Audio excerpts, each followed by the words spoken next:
You are listening to a Slippery When Wet production. This show contains themes of an adult and controversial nature. If you're a snowflake, then switch off now. Yes, folks, it's that time again. So strap in, kick back, and leave your morality at the door.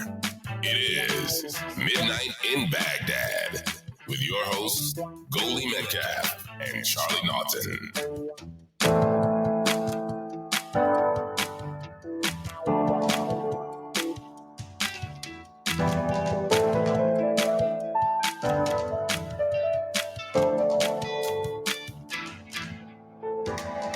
It's MIB, it's MIB, it's midnight in Baghdad.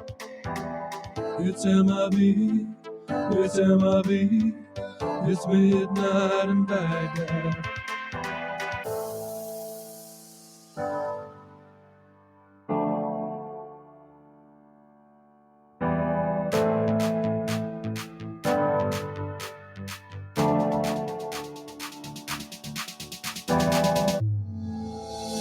It's MIB, it's MIB, it's midnight in Baghdad.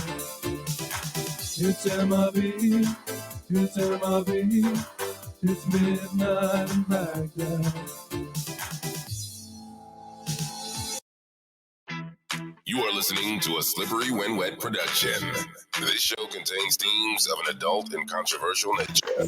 If you're a snowflake, then switch off now. Yes, folks, it's that time again.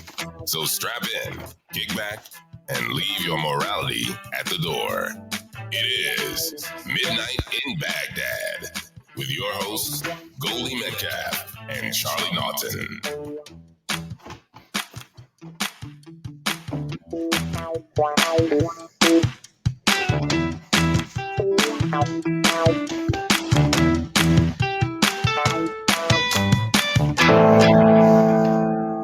How's that for a transition, active listener? We did it again just for you. I'm Goldie Metcalf. I'm Charlie Naughton. And this is episode 55 of Midnight in Baghdad. And active listener already says it was better. So we're really thrilled that we've better than last week's show. That's great. it's already but better. It's not hard to follow that. This is what I love about you, Goldie. You refuse. You're so brave. You refuse to give in or stop, even when it's clear that our show has run its course after last week, which was a train wreck of 2 hours. Absolutely You're fantastic still show here. Last week. You're brave. No, but you got to persevere. You got to keep going. And, you know, I suppose before we get into the rest of the show, you kind of raised the topic there. Last week's show was a first for Midnight in Baghdad. And the repercussions of that show have been felt throughout the world. That's not even an exaggeration. Normally, I would exaggerate that stuff, but this has literally rippled throughout the world. After starring on last week's show, our guest Anthony Hoyes was shut down by Facebook. He was a nationally known singer of death metal band Vorzug. He was one of the leading advocates for flat earth theory. You're speaking about him as if he's dead already. No, he's not dead. Has he been? Do you think the CIA have got to him? This is the question. His Facebook account has been shut down. Now, you know, this guy's been operating for years. And as soon as he hits the MIB show, he's gone. So, you know, I think that says a lot about the power of Midnight in Baghdad. Some people think we're a small, little, you know, niche show. But, you know, we do make effects around the world. True. But although they don't shut us down, they're not worried about us. No, they won't. But because that'd be too big a move by them. You know what I mean? They think, we're too big to be taken down. Yeah. People will start to take notice. No, but Anthony Hoyes, we wish you well. It's a tough blow to you, but I'm sure you'll power through, and we'll see you again soon under some other guise, perhaps. But a fantastic guest and part of the lore and history of Midnight in Baghdad now. Yes, and maybe if Anthony could get in touch with the show to let us know that he is okay. I mean, we're joking about it here, but we're not joking. Stranger things have happened. They literally have, and it's a great show on Netflix too. On tonight's show coming up, we have basically what we're going to. It's going to be Charlie's section now. You know, he has to have a segment every show on sex dolls, because I think every time every month I do a show, Charlie sends me his stories for the week, and there's always a sex doll story. And I'm like, you can't do another sex doll story, Charlie. You're constantly fucking doing sex doll stories. But I decided today we're going to run it. He sent me another one today. And I sent it to you as a joke, didn't even read it. No, but we're going to do it because it's just going to be one of your segments now. Every week you're going to give us updates on the world of sex dolls. Okay. We have sleeping. It is moving very quickly though, Goldie, isn't it? It is, but we're going to get to it in a moment. We're going to get to it in a minute, Charlie. We have sleep tours, breastfeeding boyfriends, felony charges for forgetting to bring back your videotape, controversial songs, and much, much more here, folks. But first, let's get into it while we're here. The sex robots, Charlie. What is your fascination? What is your fascination? I'd love if they made a sex robot that looked like Ronan Keating. Yeah. Oh, actually, do you think they make gay sex robots, or is there no point? They don't need to. No, what do you mean? Like gay sex? Well, think about it, right? Like program them to be gay. Yeah, of course. Yeah, they do. Yeah. Okay, that's good. And how much would you say they'd cost? Extra or the same? I don't know, but maybe the next show you can update us. That can be your thing. I won't even wait till the next show. I'll be on that. But what is your fascination with them? Why do you keep sending me these stories week after week? I suppose I'm hoping that you'll buy me one at the end of the day. Yeah, I think it's fascinating. Sex dolls. If you're looking at that we joked about as kids, you know. Videos. And we joked about them as kids.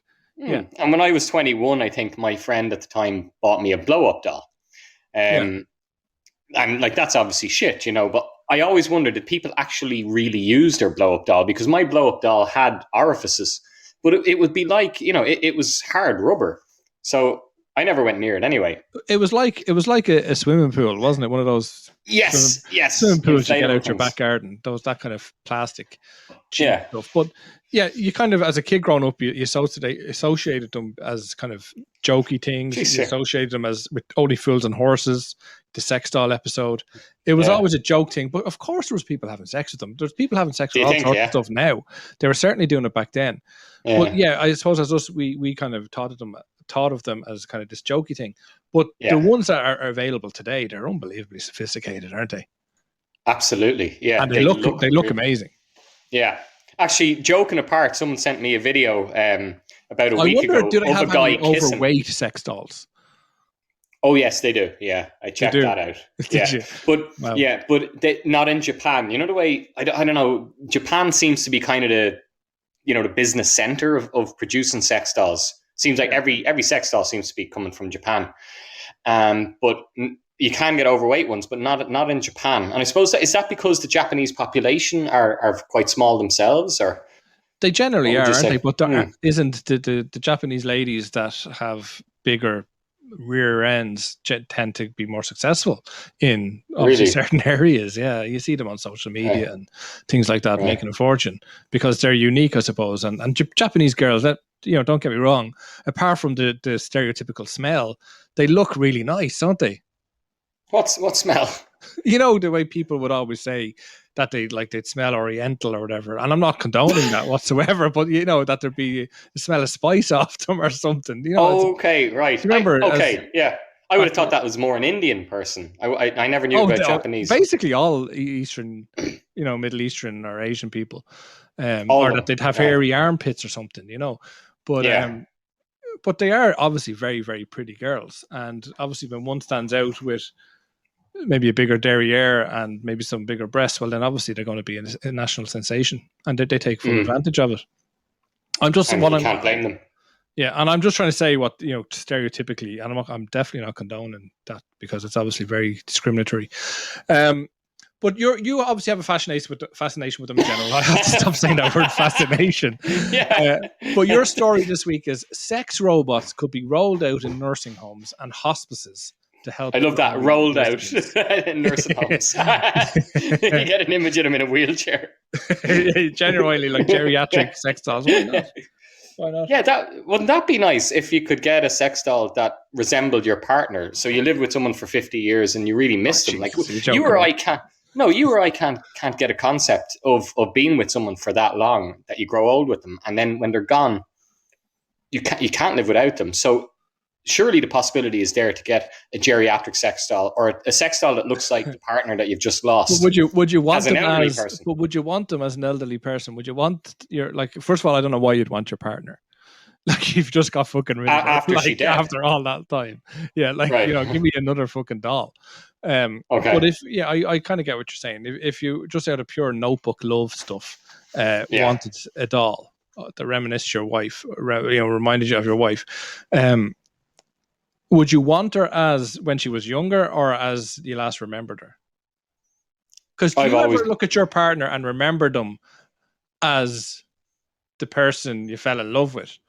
Or do you remember them as the person that you last saw them? Like when you look at them, what do you see? Do you think your partner looks essentially the same? That they've obviously grown older, but to you they look the same. You don't notice the age. That's how I would view it. Even okay, you've changed physically a lot, I think, with your beard and so on. But your partner, to me, would pretty much look the same in my eyes as your partner did 10 years ago, 20 years ago, because I've known her for 20 years. Now, if I saw a picture of her 20 years ago, obviously you'd notice. You'd be like, "Oh my God, Jesus, yeah." But to me, get that. I get that. But do you ever find when you have dreams that you remember people in a younger state? Yeah, definitely. Yeah. Do you know you don't when you dream of people? Generally, in my experiences, they're never as you see them now. They're always at the time that you probably first interacted with them or something, Okay. And I wonder, why is that in dreams, do you think? I don't know. That's what I'm saying. Is that something you experience yourself? When I dream of us, I kind of think we're the same age. But yeah, you have some... Okay, can I ask you, Goldie, when in those dreams, are you young yourself? Like, is it a memory dream, maybe? I think I'm young myself, but I'm conscious that I'm not. Okay. Do you know if that kind of describes it? Actively says the bears. I'm not sure what he means. I often have sex dreams that you are in, and I'm sometimes I wonder, are they even dreams? That's what freaks me out. Yeah, but once you're enjoying it, that's the main. That's thing. It exactly. Well, and I pretending it's a dream. Yeah, this is go with it. So we have these dreams of when we were younger, and when we appeared to ourselves being younger, which kind of got me thinking then, is that how we look when we die? If we go to heaven, for example, if, the traditional heaven that most Christians would think of, do we go and everybody looks that way? Is that because that's the way we dream it? Wow. Do you know what I mean? That used to obsess me as a youngster. Like, will you recognize your granny? If, what was that song? If you knew my name, would you see me now in heaven? That is not a song with a secret sex meaning, is it? It's definitely not a song with a secret sex meaning. I hope not, anyway. Yeah. But would you know my name if I saw you in heaven? Would you know my name if you saw you in heaven? Yeah, that's Eric Clapton. Heaven's a nightclub, maybe somebody before him. Even Clapton's name. So talk to me. So do you imagine your granny then, if you meet her in heaven as a young... So are you afraid you'd walk by her? Now you're actually thinking it. You can't help it. Yeah, now I'm thinking it. Jesus. Yeah, I have a vision of my nanny when I think of her now. And it's the best memory I have of her is how I vision her. I don't vision her as an older woman than that, or obviously around the time of her death, where you barely recognize them. Do you ever notice when you get to death, and it's somebody who's fortunate enough to have lived for a long time, and I guess I suppose for younger people too, they don't look the same, do they? They resemble themselves, but they don't look like they don't look like a waxwork figure of themselves. Oh yeah, exactly, isn't it? Yeah, I thought that when my father passed last month. There's a part of me, and this is ridiculous, there's a part of me that would really love if your father had passed last month and I had no clue. There is a sick dark side of me that would really love that to be true, because it would be amazing. But, I meant when he dropped in, like he dropped by and I didn't recognize when him. He passed. The gas thing is, he actually didn't recognize me or my two kids, because I was playing football with two kids at the green, and he obviously drove by, and I walked home with the kids, and then my neighbour comes out and says, "There's a lad been sitting in a car outside your house for the last half hour." And you're like within view of you. He would have had to drive literally by me at the green. Yeah, but he could have missed you. Like, he might not have just, because it's not like he was sitting outside the green for half an hour looking at you. He could have possibly missed you going in. But yeah, no, I get your attempt at humor there. But no, it's not humor. It's true. It's kind of sad. There's a rational explanation. But there's also a sad, deep. I can think we can safely assume your father won't be ringing the show tonight, will he? No, he won't. Get up out of the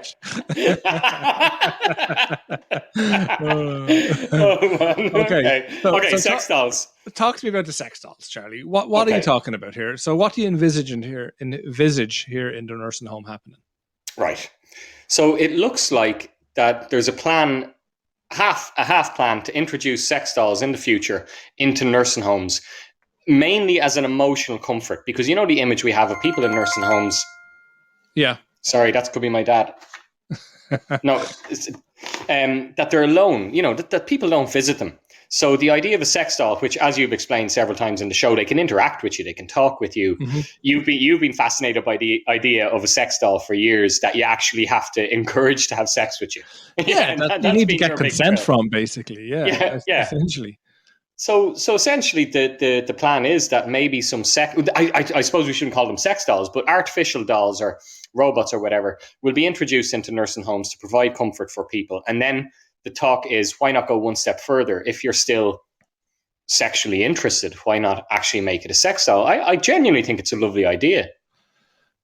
I don't know. Like, I think, first of all, and I just want to say this now, so we kind of hope to bring it up later. Which, is there going to come a stage where sex dolls end up getting rights? Excuse me, but that's a serious leap ahead. I don't know if I like the idea. Yeah, on the face of it, when you think about it and you're kind of trying to be a little bit of a lad, you're like, oh, yeah, I'd love to do the sex doll or whatever. But there's a part of me, when I'm that old, you and I, Charlie, have always dreamed about being old and grey in the nursing home. If we've always said we'd live together, and it hasn't happened yet. And our next hope in reality is probably a nursing home. And we outlive our partners. Yeah. Yeah, we'll be doing extremely well to get there. But we always talked about ruling the fucking place. You know what I mean? Like every week, the fucking L ones announced that had no choice on what activity they did that day, would have to sit in front of Goldie and Charlie doing a bullshit show once a week in the nursing home, and then living off that fame, by fucking finger banging the fucking granny in the corner or whatever. Do you know what I mean? But all consensual stuff. But we for legal reasons you include that. Yeah, we would be the bosses of that nursing home. Okay, that's what we always kind of dreamed about, isn't it? Yeah, no, ideally, yeah, it'd be great. So no, I don't want some little doll coming in upsetting that. But imagine then, basically, we became pimps of those dolls. We didn't let the older people have sex with them without like a favor from them. Yeah, that's entirely feasible too. Plus, it'll stop. The way we have this horrible image, horrible to a lot of people, I don't mind it, of the orderlies having sex with elderly patients with dementia and stuff. Introducing sex dolls. What do you mean you don't mind it? I think that's fucking deplorable. What are you talking about? Well, probably for reasons of disclosure, I should disclose that I don't have any living elderly relatives. So I know, but like, that's an awful thing to say.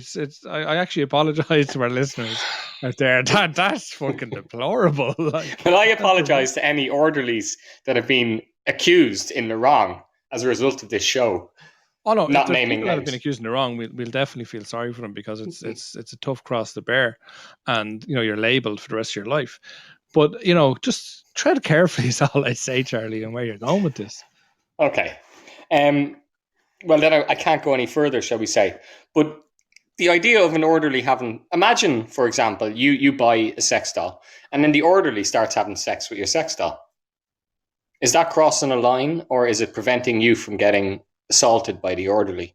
I'm not saying every orderly assaults nursing home patients, but we know it happens.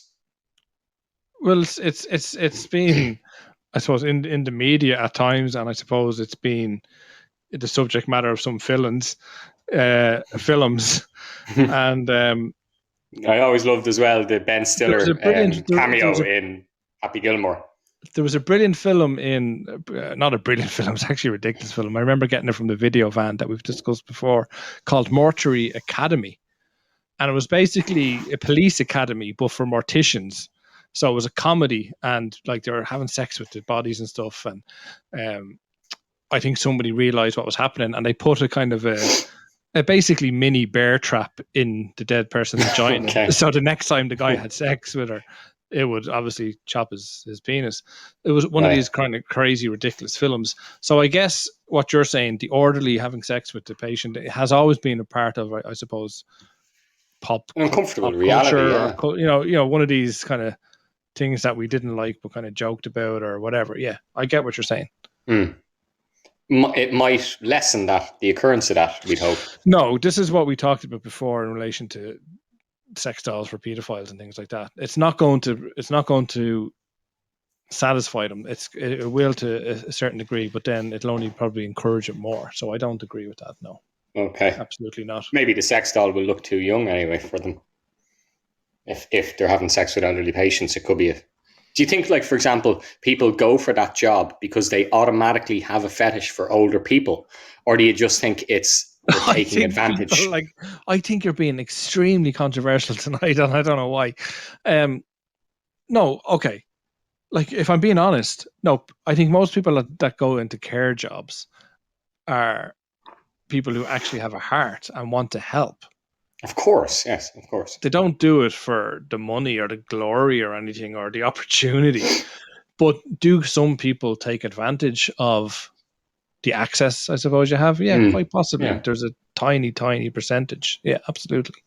But it wouldn't. So what I'm asking you, Goldie, is do you think those people have like you mentioned, pedophiles, they have a sexual, I was going to say perversion. We'd consider it perversion, but they're born with this, a lot of them. They're born with this attraction. Do you think there are people born with an attraction to the elderly?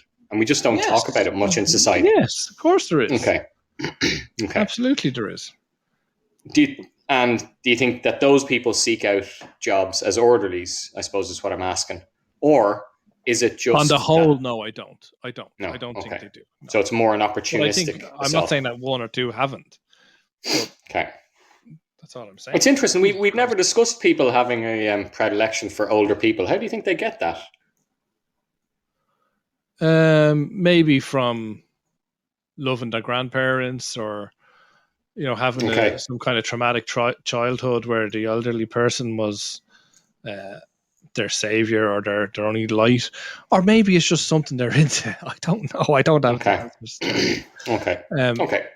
But that's so. Anyway, the sex doll thing, you're putting a thumbs down on it, and I'm kind of definitely putting a thumbs up on it. I think it's going to be there in the future. I think 40 years from now, when you and I go into nursing home, I think it would be lovely if that was the opportunity, because at that age, you don't have much opportunity for consensual sex, I'd imagine. No, listen, I think it's something that could probably do a job in certain circumstances. I don't think it should be something that's introduced wholesale. I think it should be something that's prescribed by a doctor. Like a doctor. Right. Yeah. Very interesting. I think that'd be the way to do it, because I know personally I want to do what I said on the show earlier on. I want to be the king of the nursing home. Like, do you know what I mean? I don't want to be messing with no dolls.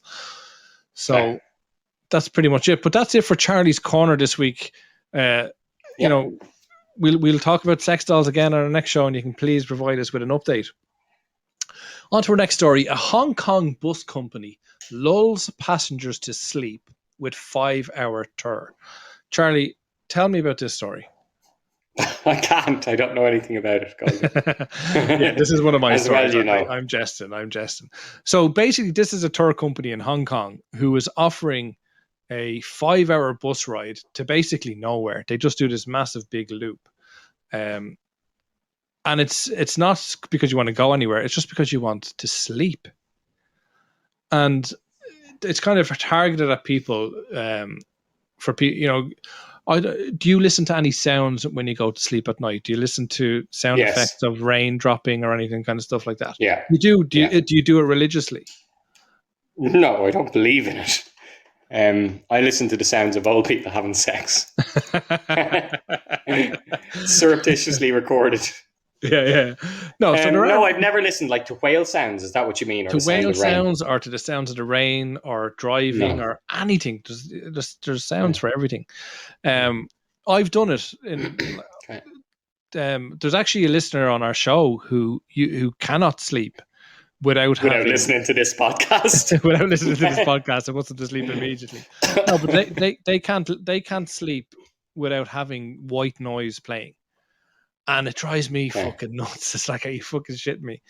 But I kind of, a couple of weeks ago, I was at night I was going to bed and I was putting on the sound of a car driving through town, or raindrops on the window, or whatever, looking out on the beach, the sea. And it is kind of relaxing. It is. So I can see how people would do it. What's white noise? Is that the noise when there's no station on the telly? Think of the Poltergeist. Do you know what I mean? When there's no station on the telly, like it's... Okay. Yeah, that would drive Step into the light, Karen Ann. That kind of shit. Imagine that happened in the middle of you listening to it. That would terrify you, wouldn't it? It would. I don't know how that could be relaxing. But no, some people do find it relaxing. But the point is, this is a Hong Kong company, and they're basically making money out of people going asleep on their buses for 5 hours. Now, is that something that would interest you, Charlie? You're a busy man. Does the bus bring you to Japan from Hong Kong? No, the bus basically goes nowhere. You step on the bus, you fall asleep for 5 hours, and when you wake up, you're back where you started. It's literally the sole purpose is for you to get 5 hours to fucking sleep. Like the way you get kids to sleep by bringing them. Need sensory stuff to sleep, Okay. That's ripe for exploitation, I think. In what way? Well, if people fall asleep, wouldn't you or I book that tour? And when people fall asleep, we kind of fleece them. Like you go around. I'm delighted you didn't say sexually abuse them. I was thinking it, but I thought I can't say joke. I'm really thrilled that you said steal from them. I was like, what the fuck is he going to say? Yeah, so we potentially we could steal from them. Yeah, and I suppose in countries like that, where again stereotypically Asians crime like that would be rife. Yeah, that's the stereotype. Is this? I'm just agreeing with you. I don't know. Asian steal, but you know what I mean. I don't know. No, but when you're in what kind are of you third world basing that on? Like there's Jackie Chan in the middle of his movies. He's beating the shit out of someone, and when they're on the ground, he reaches in to their coat pocket. I don't know. In my mind, I have visions of in Tokyo on the subway, and like a couple of lads get on the open and like on the Lewis basically, and the doors slide by, and they kind of look to the right, and the camera pans right up to their face, and you're sitting there, oh bollocks! Like I have visions of that. Okay, right. But I'm totally lost. Oh yeah, so basically, would you go on this bus, Charlie? Like, would you see a benefit of going on a bus just to get 5 hours away from the world so you can sleep? I can see the attraction of it. I do not fall asleep. I do get very sleepy on buses and trains, so it would probably work on me. I don't think it would work on everyone, would it? No, but as I said, it's kind of primarily aimed at those who need some kind of sensory input while they sleep. I'd give it a go. Yeah, I'd give it a go. Yeah. I definitely would as well. I know there's people in our studio, Bobby, Romo, Clown, welcome, active listener, welcome to the show. People listen and, who would kill for 5 hours sleep. 5 hours to just go, put your head on the window and doze off to the vibration. Hold on a second. You give out to me for accusing nameless orderlies of sexually assaulting patients. You have named 3 people, one of whom you're accusing of murder. Live on air, you named them. Murder? Individually. You said they would kill to get on a bus like that. And you named them Bobby, Romo Clan, active listener. Well, figuratively speaking, they would kill. I know how we're open next week's show anyway, with an apology. Yeah, we'll do the apology next week. No, but figuratively speaking, they'd kill to get that opportunity. But I remember when you would have done it yourself when we worked in a major retailer a number of years back. When we worked together, we would have worked night shifts and things like that. and we would have had to get the bus home in the morning. And did you ever fall asleep on the bus on your way home? Yeah. It's the most amazing sleep ever, isn't it? Yeah. Because you're so exhausted, but like you're in that kind of zone where you're in, you're halfway between sleep and halfway between awake, and I don't know, it's very hard to describe, but I'm lovely. sure everyone has. But you are trying to fight it. Sleep. You're trying to fight it, but then when you let go, when you falling give asleep, in, it's just an amazing sleep. And I've woke up on a couple of occasions when I used to work nights. I get the bus home and I'd wake up like 2 or 3 stops after where I was supposed to go, and it'd be such a pain in the hole, but the sleep would be amazing. Yeah. And did you find when you go to bed after those night shifts, it's really hard to sleep? Yeah, because you're conscious. By the time you get home, you're not actually as tired because you've probably had a cat nap and you've had to walk. Do you know what I mean? Get a bit of fresh air, kind of livens you up a little bit. But I think definitely see this being a success. Hong Kong bus company, 5-hour sleeps her. I can see this being a massive success, and I can see it's something that will certainly transition into this country at some point. Okay. Yeah, you could be right there. Maybe we should do it. Maybe you listeners should do it. Do you know what I mean? Be that company. You suggested it first. I did, but I'm willing, if people want to make a few bob out of it, it's license free. Take it away. Okay. This is a story. That's an interesting one, Goldie. Do you remember, I was listening to one of our old shows and you talked about I can't remember what you called it, an aggression room or something like that, where you break glass and you smash up stuff. And that doesn't seem to have taken off now, probably because of COVID. But COVID has put a stop to a lot of shit, hasn't it? Yeah. But yet I presume you've done an escape room. I'm sure you have. Yeah. That seems to be really popular now. Well, it was certainly popular before. I don't know, is it still? Okay. I guess it's probably something that will grow in popularity because it's something that you can kind of do in a controlled environment, isn't it? With a group of friends that you trust and stuff. People are going to bars now and they're exposed to people they don't know. I was at a show the other night in town, and it was the first time that I've been in such a room with, I've been to the cinema, but when you're in a room with 1,200 people, and it was a little bit weird, and my partner was kind of a little bit uneasy because it's the first time to be so close to people, But an escape room, for example, is yourself, myself, and a few of the boys could go. It's a contained environment, so maybe they're going to see a massive rise after COVID. 9/11. It's just probably what they needed in a way. Yeah. Definitely. So, absolutely. And on to our next story, Charlie. This is one that you brought us in, and I hope I get the name right. Jesse Duplantis, or Duplantis, I don't know, claims Christians can speed up Jesus' second I didn't see the fucking exclamation mark at the end there, or not the exclamation mark, the fucking apostrophe. Jesus's second coming if they give more money. So basically, this guy is saying, give us more money and Jesus will come quicker. Am I right, Charlie? You are. Why did you? Here's a quote from him. Okay. Because it's great that people fall for this. This is a famous guy. Yeah, that's true. It just seemed to me that this is beyond. I mean, I was supposed to get a delivery of a huge package to the place where I work about 6 weeks ago, and it never arrived. And when I got a call from FedEx, and they had tried to contact me 6 weeks ago, and I had gotten the email, and what did I automatically do? I delete it. You get these things, you automatically think it's a scam. How people still fall for televangelists, I don't know. And I know you're saying, people fall for them every day, but this fella blew me away. Here's a quote that he says: "I honestly believe this. The reason why Jesus hasn't come back is because people are not giving money the way God told them to give."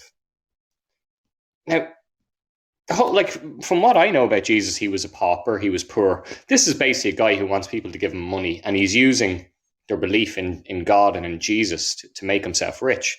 This should be against the law, I think.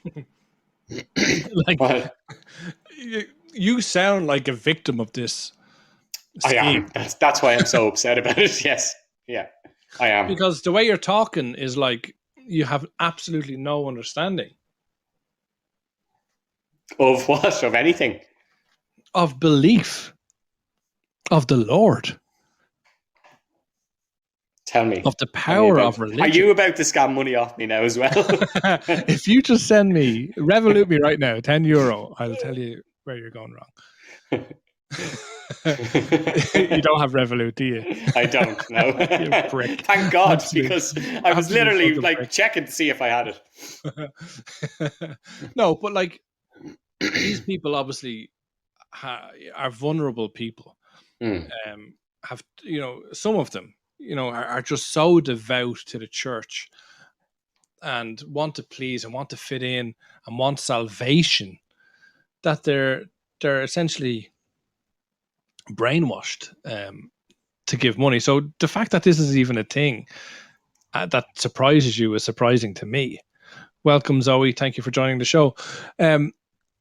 Do you know what I mean? Like this has been something that's been happening for years. There's been it's so well known that there's been movies made about it. Yes, but this guy is pushing comedies. it. Steve Martin was in one of them. An amazing movie. Great Faith, film. was it? Yeah. Is that what it's called? Leap of Faith. Yeah. Leap of Faith. Yeah. Fantastic movie, but an insight into that kind of world. So why is this such a shock for you? It just seemed he's pushing it one step further by saying, look, because you haven't given enough money. Like, I could understand someone saying, look, you got to help us. You got to help me get this church off the ground. You got to help me spread the faith. You need to give me money so I can do what I need to do. But this guy is basically saying, God would have come back ages ago if you were just a little bit more generous. Like, what does God want with money? Is that what your question is?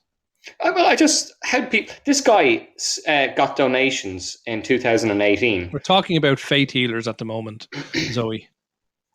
And he spent the donations on a $54 million jet. And he says, in defense, right? This is his defense when he got criticized for this. You know, I've owned 3 different jets in my life and used them and just burned them up for the Lord. Like, yeah, but he's traveling around spreading the word. Oh, I thought he was burning them. Sorry. No, he wasn't actually burning them. I remember seeing that video. He was approached. There's a video about it, and he's approached, I think, in the aircraft hangar, if it's the same one we're talking about. Yeah, he is a complete scam artist. You know it, and I know it. He's a scam artist. But if people are happy to donate, if donating money to him gives them some kind of happiness or some kind of peacefulness, well then, yeah, you and I kind of know it's wrong, but who are we to judge? Do you know what I mean? He's getting exorbitant amounts of money to make people feel good. Do you know?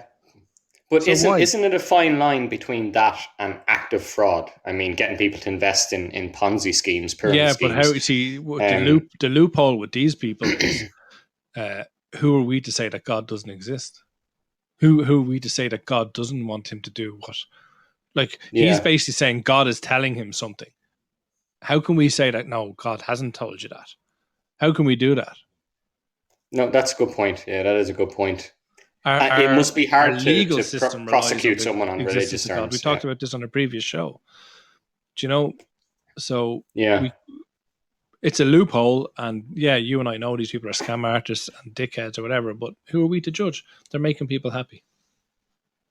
Do you think then, in some twisted, weird way, he's providing a good service for those people who need it?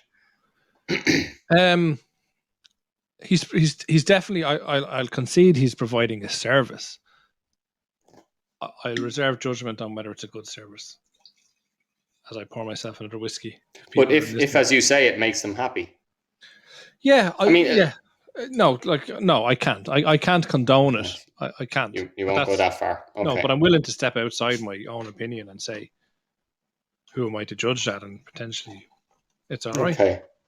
I contacted him for a comment on the show today in the interest of fairness. You know, the way we're trying to be unbiased and show both sides of the story. Did you get a reply? Yes. He told me to fuck off. And then he sent me a second email and said, if I want to donate. Now, I just want to say one thing here. Yes. I don't know if what Charlie just told me is true. I don't know if he actually did reply, or if in fact Charlie even contacted him. I have to take it on face value. So if there's any lawsuits arising out of this comment, I just want to take care, Zoe. Thanks for joining in. I want She's got to contact that preacher right now. Zoe, don't be a rat. They have Zoe. spies everywhere. Zoe, don't be a rat. Okay. It's like we're in primary school. Come on, don't be a rat. Don't tell the teacher. Yeah. No, but I'm not condoning one. I'm gonna on face value. So Charlie, I'm gonna ask you out straight. Did you actually contact that guy? I did not. Now I've perjured myself as well. The guy's going to contact the show and say he actually did, and then the fucker's lied about it, and then sue us. I know. I can't win. You're backing me into a corner here, aren't you? Like I tried to do with you before with these questions. I'm sweating here like a traveller trying to do an exam. Sweating like a who? A traveller trying to do an exam. We'll leave it at that. We won't want to insult the traveling community, for fuck's sake. Okay, so on to our next story and talk about not offending people. But this is another story that Charlie brought me during the week, and I don't know where he gets them from, but the title is "Breastfeeding My Boyfriend."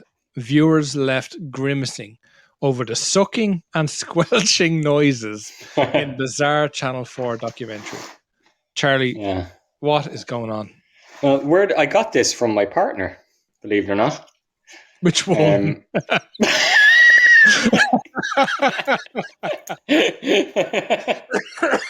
Oh, excuse me. I apologize. It's spurious.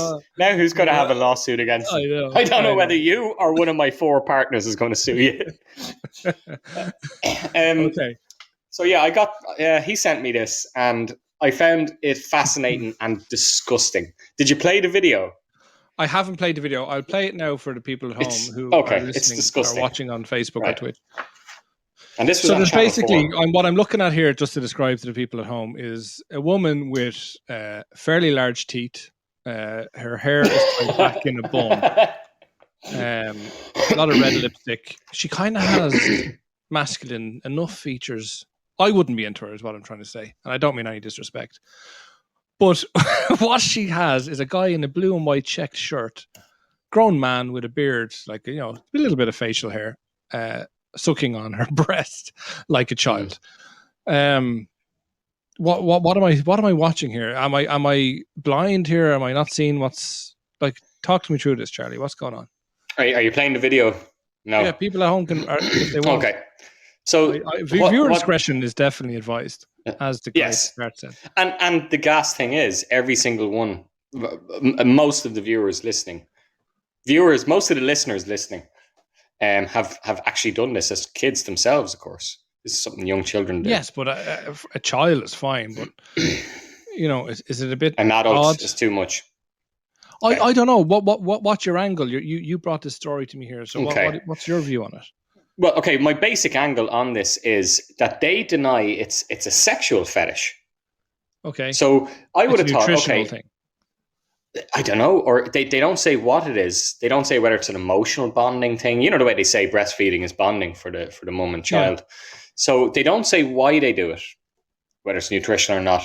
But they adamantly say they don't see adult breastfeeding as a fetish. And then in the documentary, they went on to say how they sell videos online. So it's a money thing for them. It's clearly a sexual I'm fetish. just reading the article here, and it says the pair went on to say how they initially discovered there was a community for adult breastfeeding after they created a video which they shared on an online porn site. So they're immediately out there to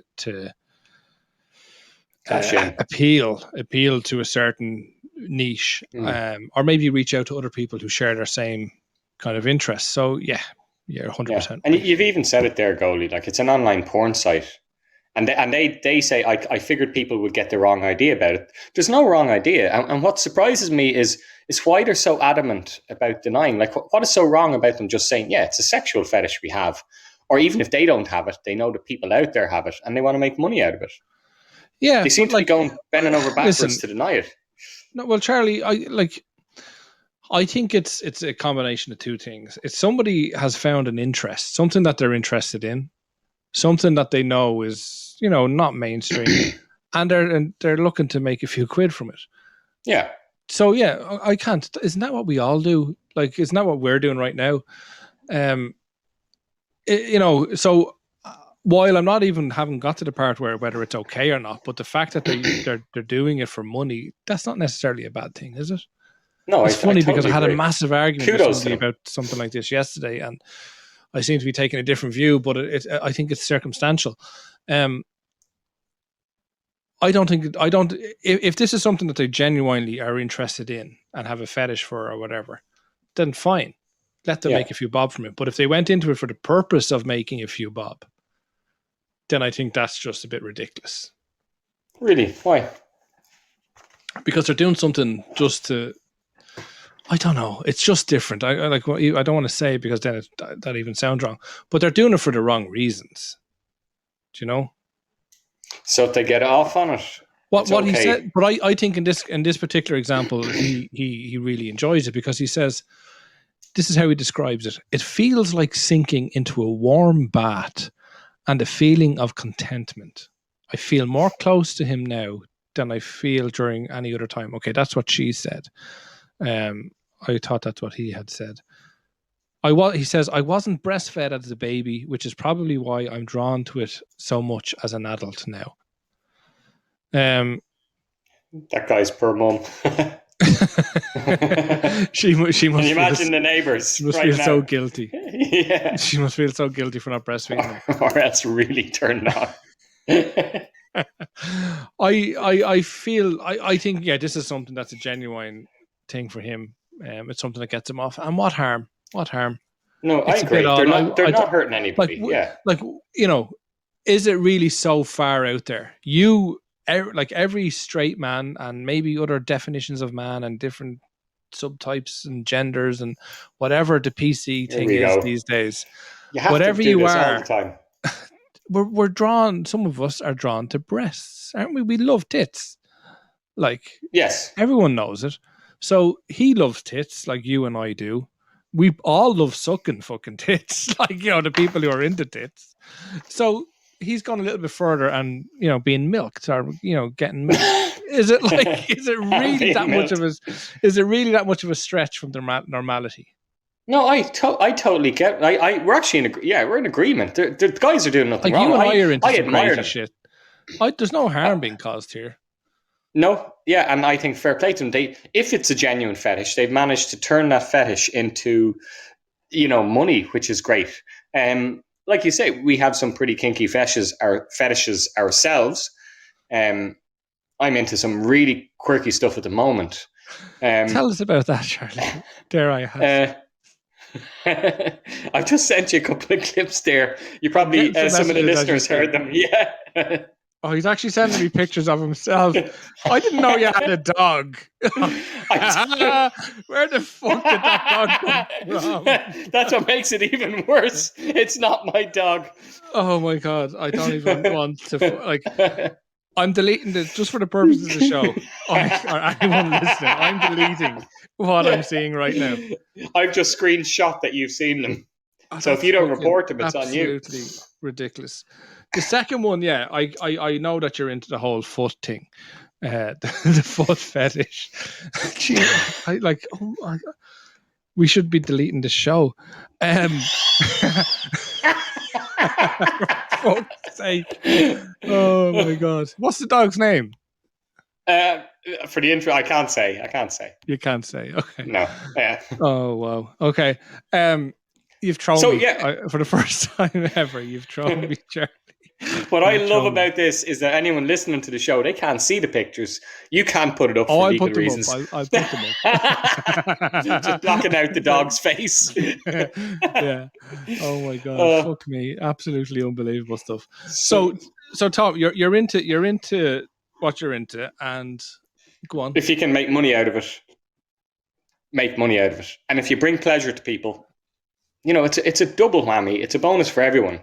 It's just what annoys me is it's that article's from the Daily Mail, and the Daily Mail act like they're outraged, about all these kind of things, but they're titillating it. They're trying to sell newspapers. I'm sure that the Sun ran it too, and they'd have the page 3 girl, so yeah. Do they still have that? Yeah, they still have it. I think. Yeah. I haven't bought a paper. I don't know how long. But yeah, they do still have it. I'm sure. I don't know, Charlie. I don't know.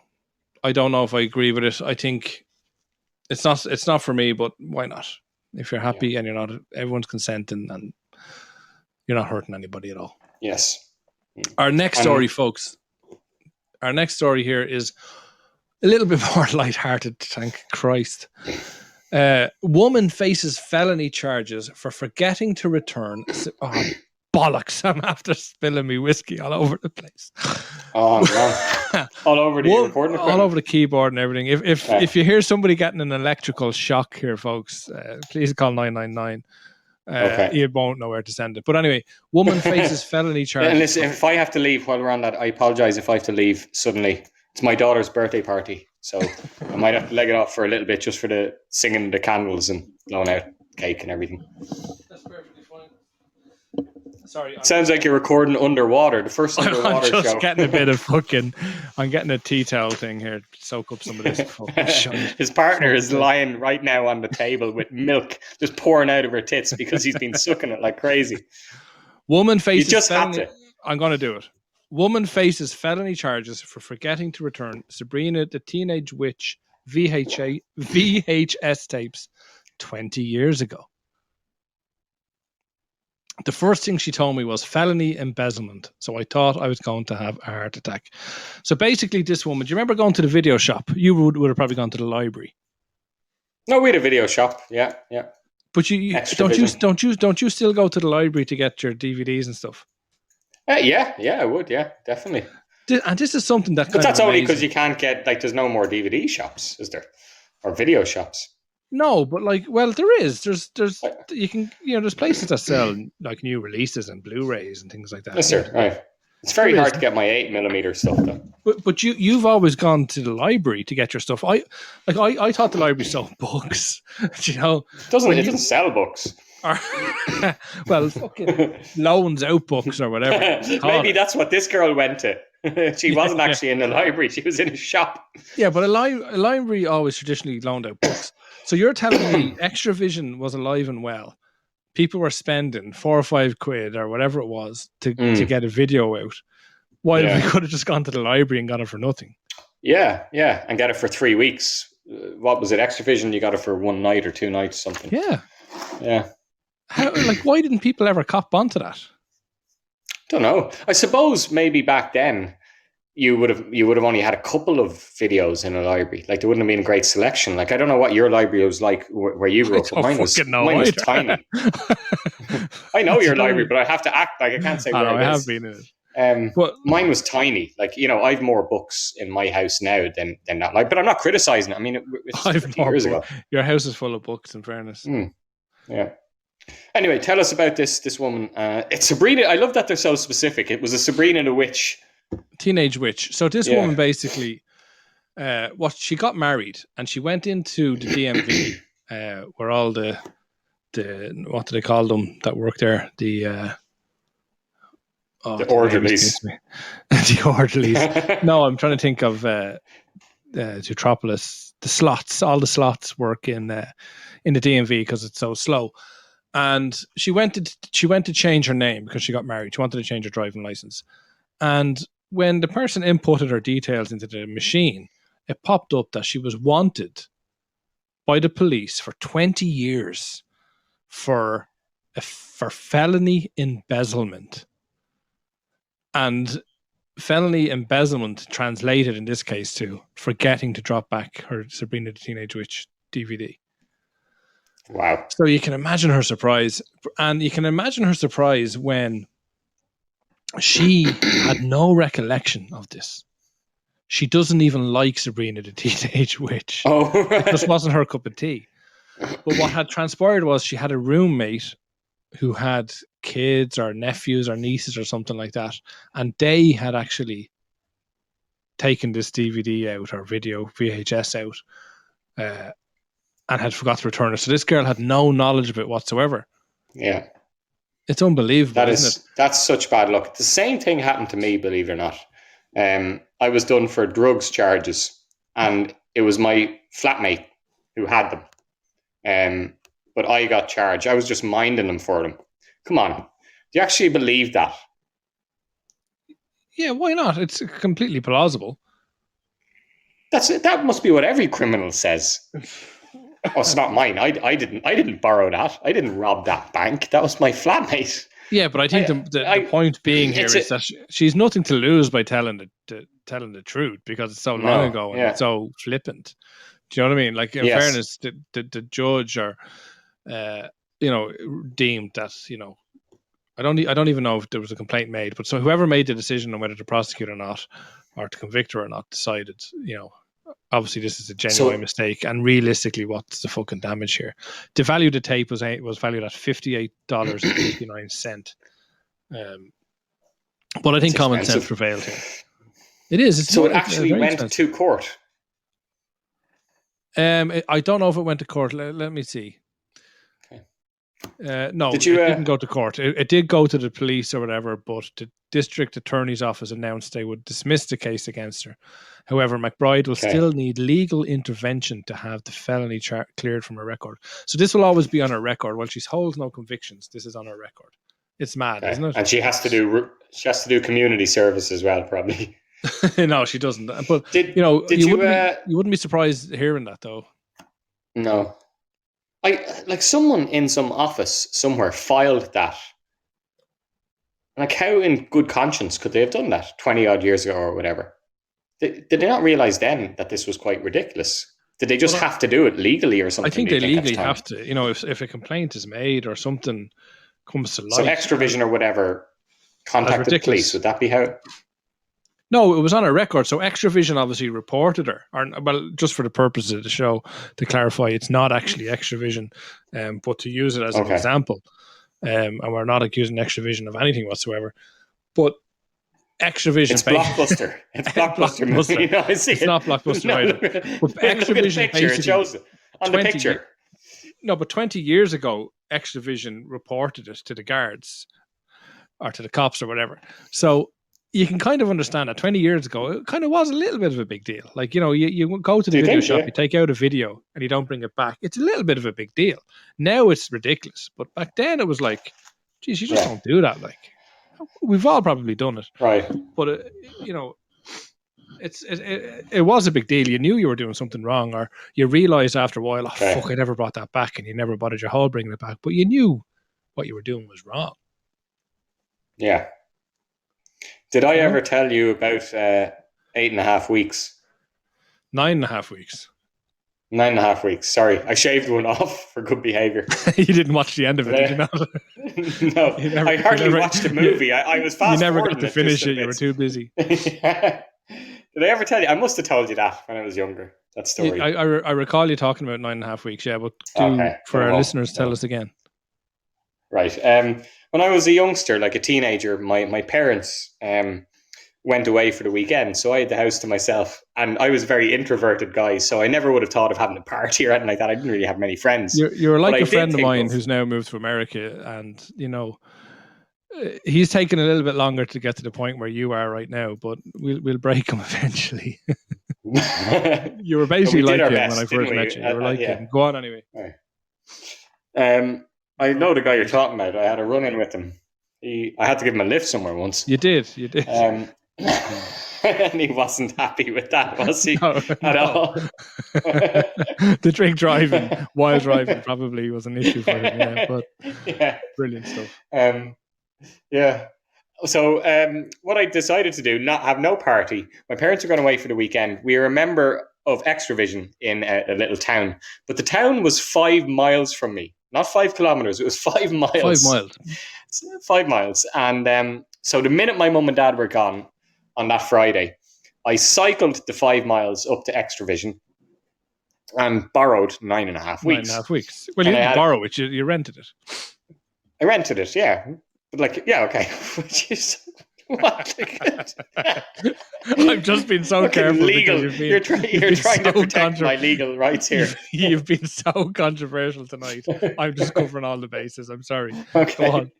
That's okay. Anyway. So I went to the shop, and it was obviously my father's account, obviously, yeah. So, but I'd go there and we'd rent films all the time. But now I cycled up on my own.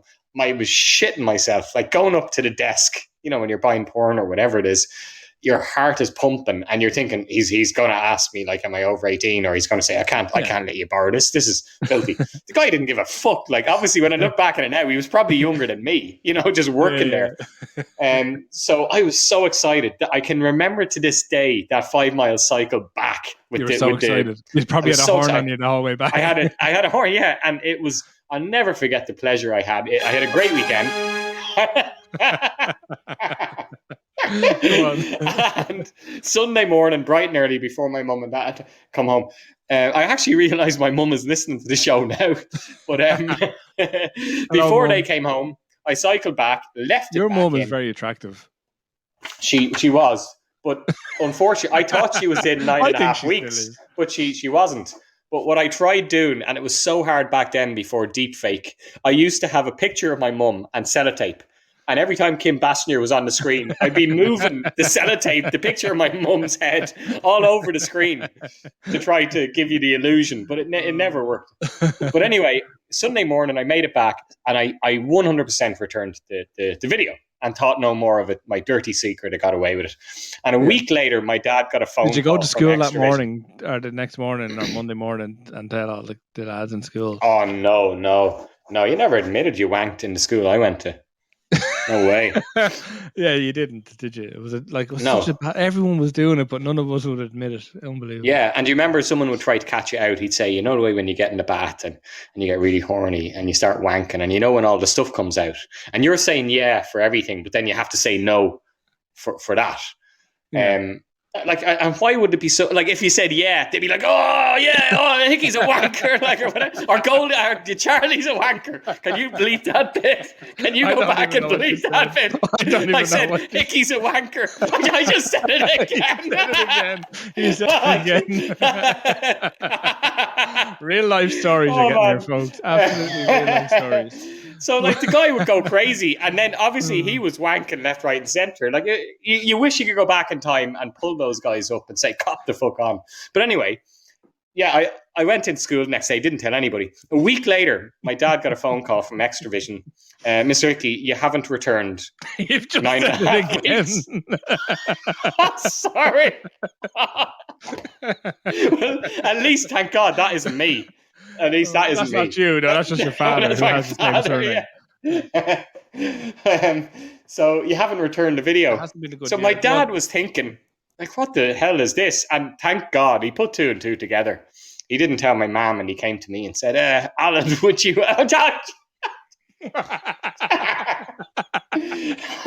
think we're ending this story. We're ending this story. Next segment of the show. Absolutely unfucking believable. Absolutely unbelievable.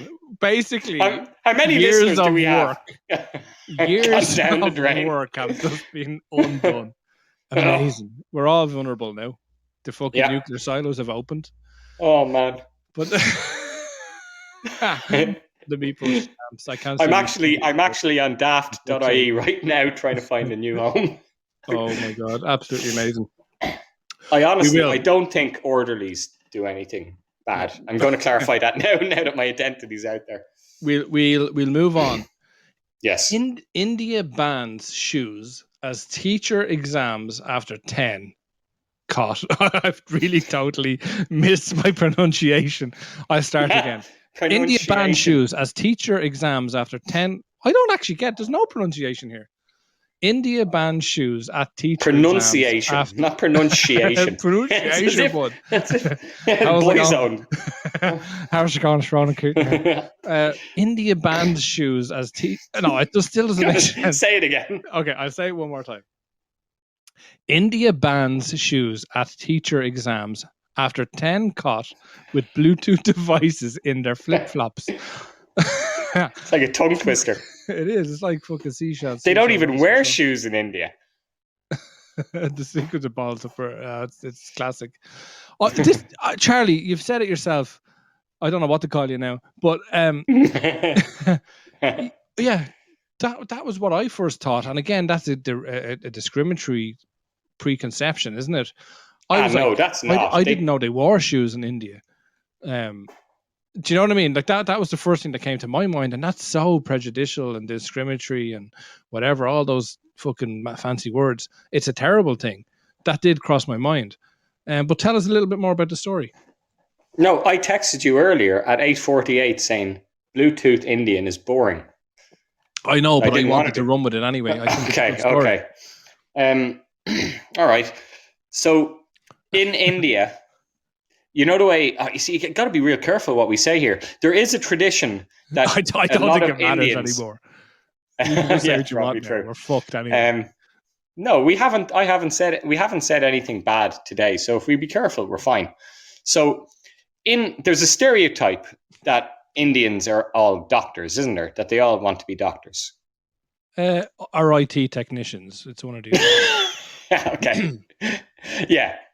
So the exam process in India is intense, and cheating is like, when we think of cheating in this country, you know, it doesn't compare apparently to the lengths that Indians go to try to achieve good marks in the exams, because it changes their lives. You know, for example, a job as a teacher is one of the most coveted jobs in India. So the exams for people trying to become teachers, apparently it's nearly like spy level, rigmarole they have to go through to try to catch them out. So obviously people are willing to cheat to get there, to gain that advantage. Yes, and to pay a lot to cheat. Mm-hmm. So these students, 25 students were caught in this district doing these exams. And they had paid, basically, it was so big that a gang, you know the way like gangs in certain countries. Just to say, active listener is 84 Love Hearts, Meeple Sham 47, Charlie Norton, yourself liking your own show at 57. Charlie Norton, here's a who. Okay. Sorry, continue on. That's all right. Now interrupt me for something like that. It's fine. No, I apologize. No problem. No, never apologize. It's a sign of weakness. These gangs in India. Mm-hmm. They're like, one of their aspects of their gang is that they sell flip-flops for the equivalent of $8,000 a pair. And these flip-flops have a kind of Bluetooth device in them. So that when the students go into the exam, they can be contacted, shall we say, illegally. There's a picture of this device on our page, folks. Twitch or Facebook. Yeah, so they have a Bluetooth device connected to their flip-flop. Yeah. And they then try to cheat in the exam. Why did you find this so fascinating?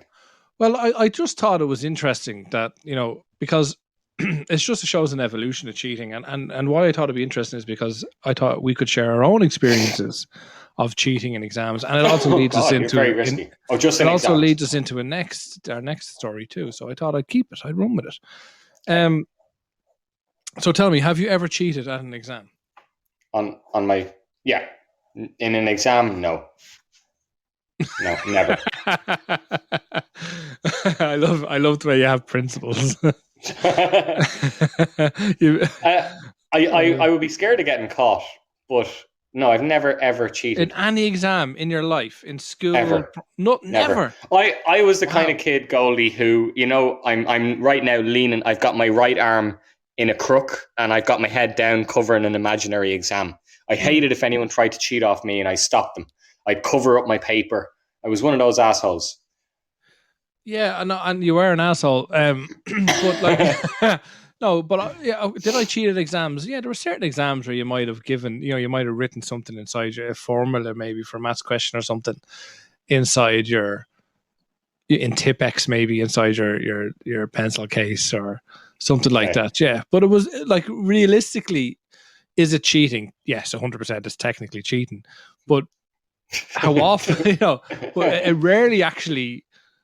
The mere fact that you did it means you didn't even need to look at it because you'd remembered doing it. The other kind of way.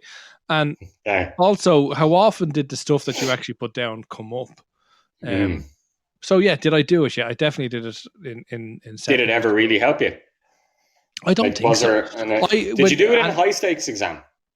Like, did you try it in the Leaving Cert or anything? No, I didn't. No, any of those kind of exams. No, it was always kind of the bullshit school exams.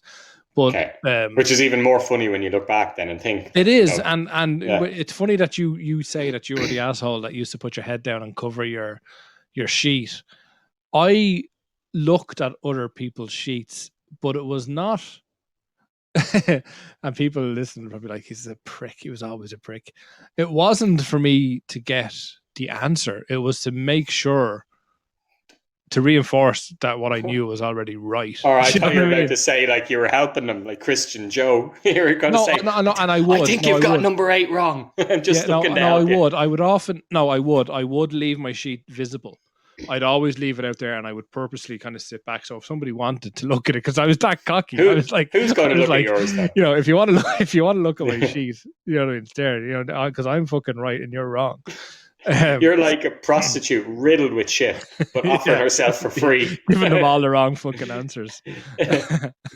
No, but I was that guy. I looked for. And did you ever get caught? Rather than for the answer? No. Okay, you never got caught cheating. I actually wasn't bad at school. Like, I actually wasn't the worst in school. I was decent. Like, do you know what I mean? I was just kind of not too much of a hard man and not too much of a nerd. I was just. That's why anyone that knows me now will know I play both sides of it. Like, do you know what I mean? I've always done that. I've always just done enough to keep me going. I know what you mean. You have a nerdy side to you that you let loose, I suppose, in certain avenues. You also have a quite kind of a sociopathic, my nerdy side is one of my favorite sides. Yeah, you know what I mean? I think it's grown over the last 4 or 5 years. It's expanding. Yeah, it has, because and you're embracing it, which is great. I'm embracing it a little bit more because I think there's a combination of meeting certain people that allow you to, like, I'm not as bad as that fucker. I know I don't mean it. I kind of half mean it, but I meet people now. I know people now and associate with people now that I suppose accept it, and it's like you're not the weirdo anymore. So I've definitely been able to open it up a little bit more. But also there's the other side of it, is that when you get a little bit older, you don't give a fuck as much as what, you know, if you like something, who cares what other people think about it? Do you know what I mean? You just do it. So there's an element to both of that. I think it's getting that little bit older, and it's meeting. So when you were a young guy, like 20, you were always big into those games that you love playing, but you just didn't have the outlet, or did you lack the confidence to embrace it back then? Or was it just that you didn't have like-minded people around you? If you did at 20, would you have done it? Would you become as obsessed with it, kind of? That's a tough question. I feel like I'm being interviewed here now. That's a tough question, because I was always into it, and I always remember playing games and things like that. I was always into, you know, I always had the latest console, or the Commodore 64 at the time. I never had a Nintendo. I didn't have a Nintendo. My friend had a Nintendo, but I had the Sega Mega Drive, and was there a Master System before it, and then before that there was like a Pong. I remember when you go down to our sitting room, there was like, you had your fire, and to the left of the fire after the place there was this like tiny little cabinet that, I don't know, you kept maybe bits for the fire, you know, the shovels or the cleaners or whatever you might kept in. But there was a shelf there, and there was this 2 joysticks with wires basically that you had to connect to the TV and play Pong. You know, the game Pong, like literally. I think I remember. Was it like the white ball and 2 lines? Yeah, table tennis. Yeah. Yeah. Oh, and I remember having that as a kid. Now, it was actually obviously my parents first, but I remember kind of that getting me into kind of the game, and then board games, and you'd play Christmas. At Christmas, your grandmother would always buy you a new game at Christmas, and you'd play board games. So yeah, that's how I got into it. Yeah. I definitely played them. Didn't save your parents' marriage. Probably broke it. No, but I would have always played. No, I would have, any of those games I had, we would have played with people on the road and stuff like that. Yeah. So I don't know. I don't know. Okay. I don't know why. That I don't know why that nerd side wasn't always prevalent. I don't know. Right. Very interesting and revelatory today. Absolutely. Well, listen, you won't get a show that has more revelations than fucking episode 55. That's for sure. Well, I'll have to go check it in the archives, because you and your father did some serious damage about a year ago. Oh, he did. Yeah, he did. Yeah. That was this year. That's what I'm saying. It's been a terrible year. If somebody actually listens this year, we're in big trouble. Don't worry, I don't think any fear of that happening. So anyway, these guys, these Indian lads, they got caught cheating. I can't picture how they were like why they had it in their foot. Like they were going to have to like lean in towards their foot to to get the answers. It seems like they have it as far away as from their ear and mouth as they could possibly have it. So if you think about it, I go into an exam and you're outside the exam. They had an earpiece. They had did they? Yeah, they had a discreet wireless earpiece. Okay. In their ear. That makes more sense. Something that you'd expect the CIA to have, but not like in the line of fire stuff. It's more fucking Mission Impossible stuff. Like, you know, you don't see it. Okay. Yeah, they had. Do you know what? If I had to pick one thing that pissed me off about Mission Impossible, the fourth one, the one that's in the kind of, you know, some big concert hall, some grand opera hall, and someone of Ethan Hawke's ability. Yeah, probably. You never will put your finger up to your ear when you're talking. No real spy would do that. And Tom Cruise did. It always pissed me off. No, but no, he does. But that's more for the audience. There's no way you do that in real life, but that's for the audience to realize that, oh, look, he has this cool gadget and he's not just a crazy bastard talking to himself. That's just filmmaking. Okay, but those like Mission Impossible is huge in India. So but I think you can see why 25 students were caught in that exam. No, but I think in those films, you see them probably do it in the first or second scene or whatever. But then after that, they just walk around and talk because they've already explained how they're communicating to the audience. So I think that's just at the first scene. What you're saying is, how was this not copped onto earlier? Yeah, I mean, I would have thought they have to remove their shoes when they go in now into these exams. It just seemed, I would have thought you get caught quicker. Like, how are you going to communicate with someone? First, because you still have to ask the question. Like, you still have to communicate with the outside world to say, okay, the question is whatever, whatever. And it must be very, very hard to do that in a silent exam hall.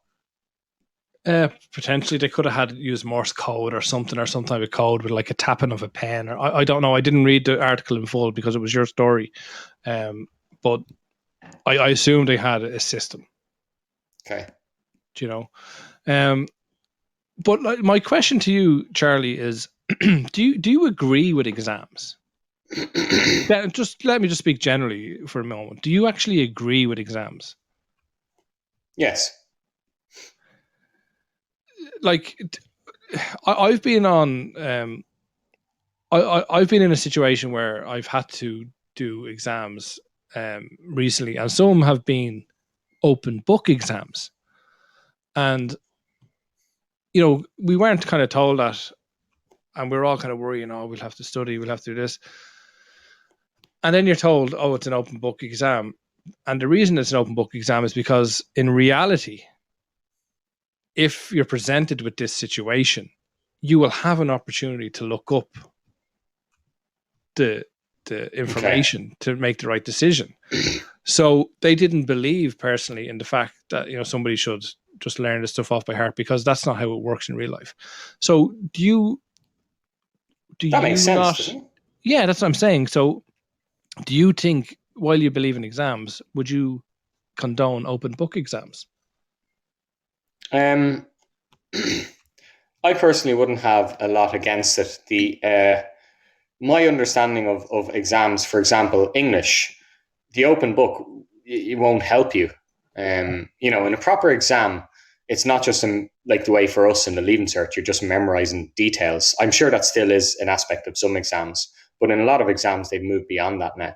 They're trying to be more real world situations that require thought and so interpretations on. And you can't learn that off.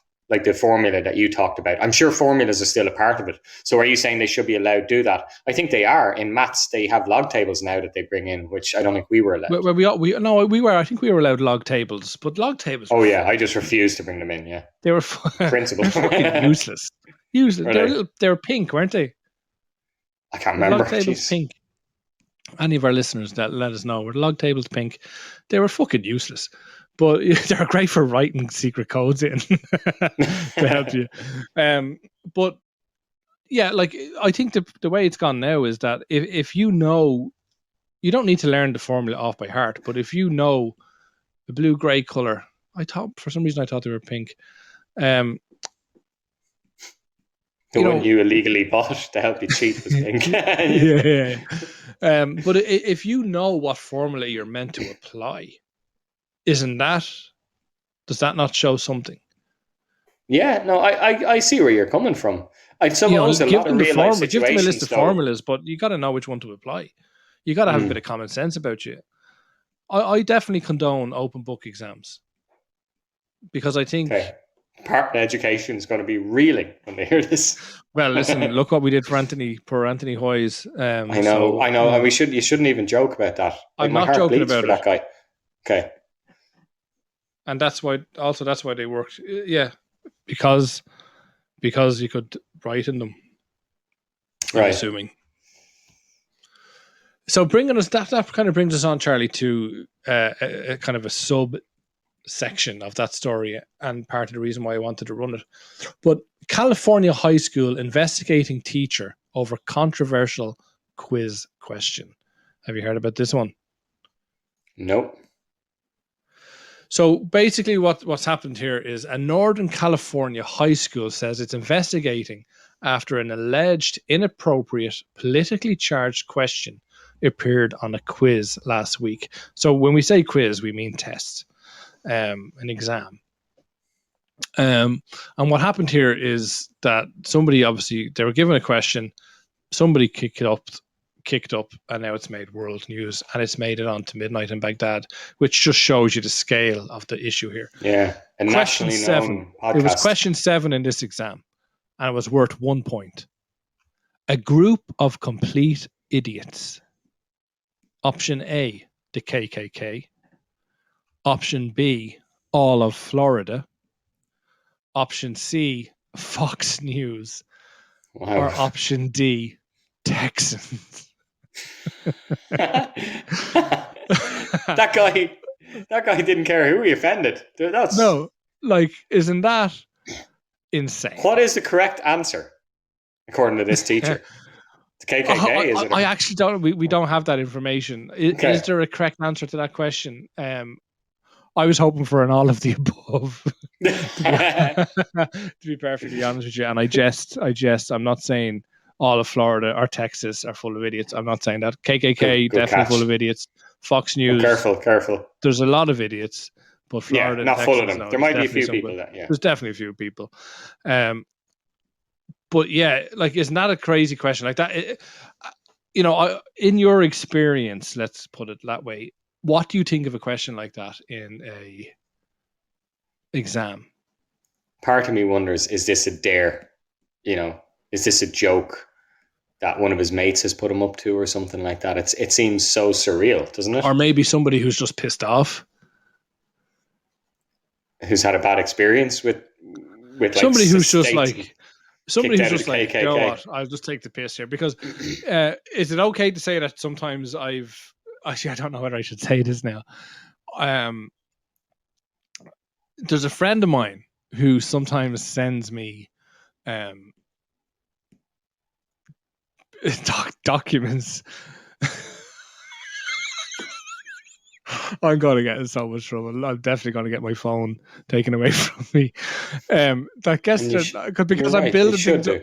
I'm building things up into what, like, I'm trying to avoid trouble so much that I'm actually digging a big hole for myself.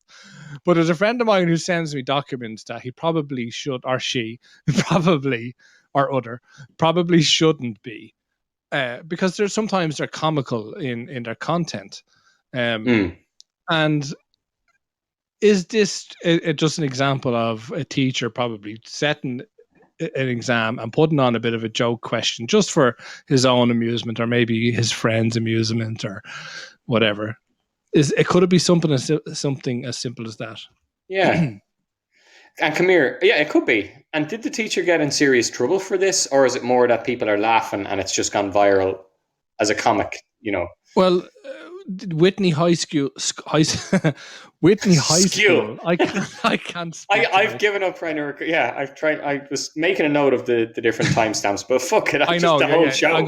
During the week now, I'm going to get a fucking audio from Charlie, give with all my mispronunciations or pronunciations or whatever the fuck you. It's pronunciation. Pronunciation. You're saying pronunciation. It's Ronan Keaton here again, folks. Coming up to Christmas, I suppose. Yeah. Well, that's it. We have to do a Ronan Keaton special. Yeah. So Whitney High School basically has said that they are, as always, Whitney High School is committed to investigate any campus incident that may make a group of students feel uncomfortable, so the Wildcat family can grow from them as we continue to become a strong family through shared experiences. I see what he's up to. I think this is genius. Go on. He's trying to out KKK members. Anyone who complained, and they'll go through the complainants. Anyone from Texas, they get a free pass because they're complaining from Texas. Anyone who complains that isn't from Texas or the other state, Florida, must be a member of the KKK, or else they've no reason to. So what you're saying is it's an elaborate scheme by genius by the school, by the KKK to out themselves, possibly. I don't know, man. I don't know. Do you think he'll get fired? I mean, a student can take offense. In my opinion, no. I think, but it's not, if a student takes matter offense, of perspective rather than fact. Yeah, like you could say something if you were a teacher, and it might cause offense to certain small minority of the students. Does that mean you should be punished if all the other students didn't find it offensive? Well, I guess that's for society to decide, isn't it? If it's something that's on the curriculum or that's something that's genuinely philosophical, then fine. But this is an example of somebody. There is no right answer to this question. Do you know what I mean? How can you grade somebody on their answer? So I don't think I agree with this question, but I definitely get if it was done for a bit of a joke and a laugh and it got out of hand, well, then I do kind of feel a little bit of sympathy for the guy. I love his character, but he probably should have known a little bit better. But I definitely would fall into a similar trap myself. So hopefully it is that kind of category and not him trying to actually promote a particular political agenda. Okay. Do you think, for example, teachers or whatever should keep their personal politics out of the classroom? If it's, I'm guessing this kind of test might have been social studies or something, which is, it's very hard, isn't it? Isn't that something that would be very hard for somebody not to do? I think, and I've talked about this with people before, you have a certain bias in life, don't you? A bias based on your experiences, and no matter how much you feel like you're objective, you ultimately you're not. Even if you're amazing like I am and can actually be objective, really I'm not.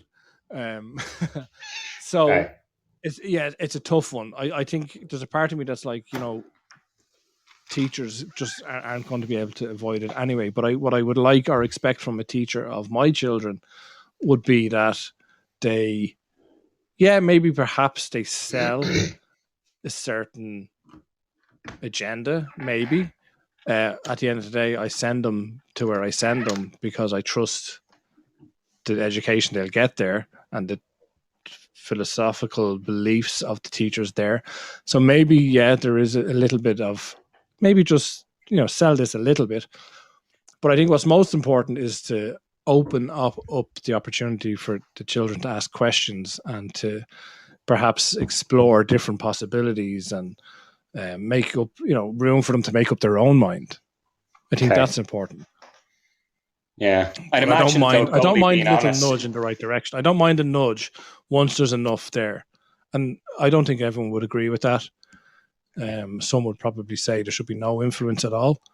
But if there's no influence at all, you're going to result in such. I don't know how that would work. I wonder if there's been any studies on that. If somebody is taught something with no prejudicial influences, what are the outcomes? Because they've got to be varied. They have to be varied. That's definitely interesting. Now, I think there needs to be a little. Surely bit it's of a even nudge. impossible to do that. Possible to actually remove any prejudice. You know, you might think you are, but it must be impossible, I'd imagine.